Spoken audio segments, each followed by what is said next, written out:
3 décadas después del crimen de Andrés Escobar, uno de los fiscales que investigó este caso le contó a Noticias Caracol detalles de ese expediente y cómo en menos de un día las autoridades lograron detener a los responsables. Este es su testimonio.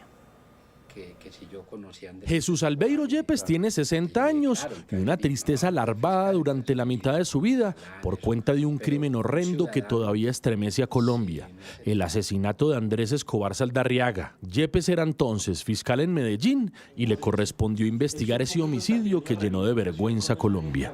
Nunca una muerte en Colombia de un deportista ha causado el dolor, el impacto, la vergüenza, la tristeza y la indignación como sucedió con el caso de Andrés Escobar. Era un hombre que sin escándalos se conocía y se dio a conocer y fue siempre un hombre bueno.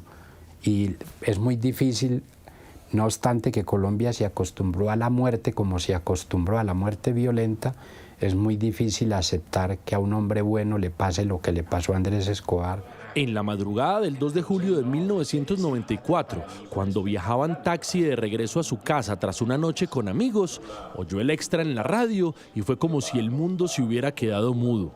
Tras orillarse para no estrellar el vehículo, el taxista, tan conmocionado como él, soltó un putazo desde las entrañas que le devolvió el sonido al mundo. Minutos después, tras dejarlo en su casa, el conductor se fue sin que Yepes tuviera oportunidad de pagarle la carrera. Así quedó toda Colombia ese día, devastada.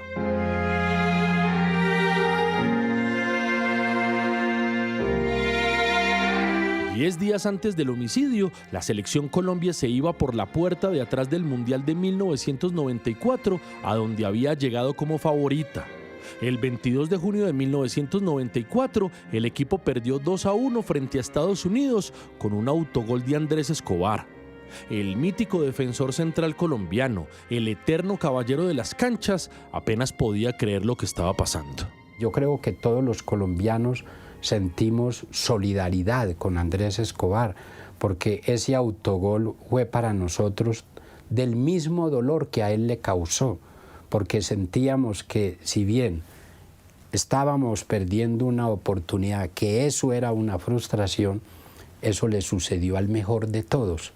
Y eso nos llevó a tener un sentimiento de solidaridad, y de ahí que su muerte y su asesinato haya sido la peor derrota de la historia del deporte colombiano.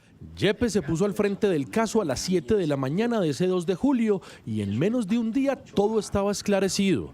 El asesino ya había confesado, sus patronos se habían entregado y el arma homicida estaba en poder de la justicia. El Estado colombiano demostró ese día que cuando se propone resolver un crimen, cualquiera que sea, lo puede hacer en horas. Quizá por eso duele tanto la impunidad en Colombia.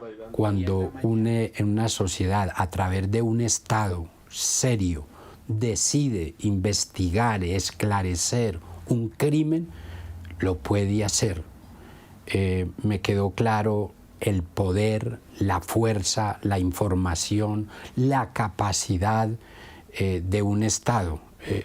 A la investigación de esa muerte confluyó la voluntad absoluta del Estado. El entonces fiscal Yepes documentó lo que le ocurrió esa noche a Andrés Escobar, luego de salir de fiesta con algunos amigos en Medellín. En la discoteca, un grupo de personas, entre las que se encontraban los hermanos Pedro y Santiago Gallón Henao, lo matonearon toda la noche por el fracaso mundialista. De lo que yo recuerdo, el bullying tuvo que ver con que primero le gritaron autogol, Andrés autogol, pues como burlándose o mofándose contra él por el autogol. Por lo que uno conocía de Andrés Escobar, era un hombre muy pacífico, tranquilo, un gran señor, un caballero. Él pudo haber tratado de calmar eso, sin embargo, toda la noche lo provocaron con ese tema. Andrés Escobar trató de evitar la confrontación, pero lo persiguieron hasta el parqueadero El Indio, cuando ya se disponía a irse en Santa Paz. Exigió respeto y ni siquiera se bajó del vehículo cuando uno de los hermanos Gallón Henao lo maltrató. Instantes después llegó el otro y las humillaciones escalaron.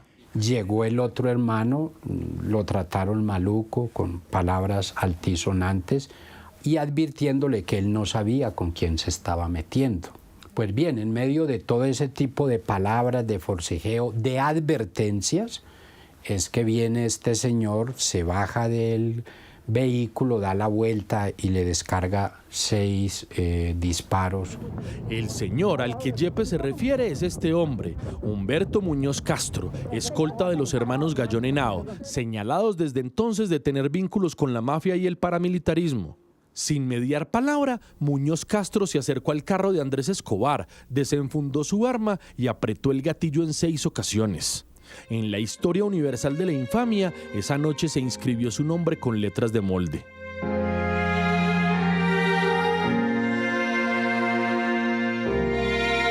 El sicario tuvo que ser enviado de urgencia a una cárcel en Bogotá porque en Medellín querían lincharlo. Durante su indagatoria, sencillamente dijo que estaba medio dormido, que no sabía quién le había disparado y que solo lo hizo porque escuchó a su patrón decirle a esa persona: usted no sabe quién soy yo. Yepes recuerda en particular otra respuesta de Muñoz Castro. Le he preguntado si él había recibido o recibió una orden para disparar en este caso, a Andrés Escobar. Y sí, la respuesta es muy fuerte para mí porque él dice: todavía no me habían dado la orden.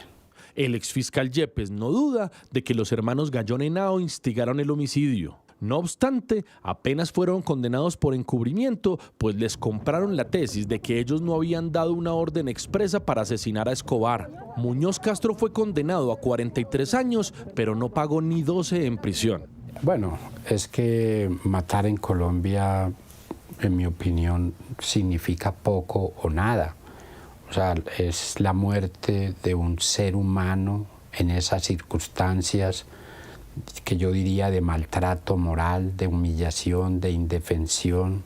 Esa muerte y la forma como se pagó esa muerte, digamos, eso termina siendo una burla al dolor y al daño material que se ha causado.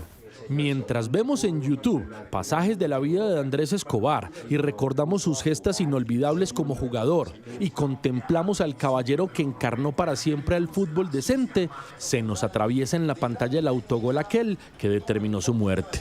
Entonces le recuerdo al exfiscal Yepes que 30 años después de ese crimen tan espantoso, hoy estamos viviendo otra fiesta del fútbol, también en Estados Unidos y donde muchos nos dan como favoritos. ¿No le da un poco de susto que algo así nos vuelva a pasar?, le pregunto.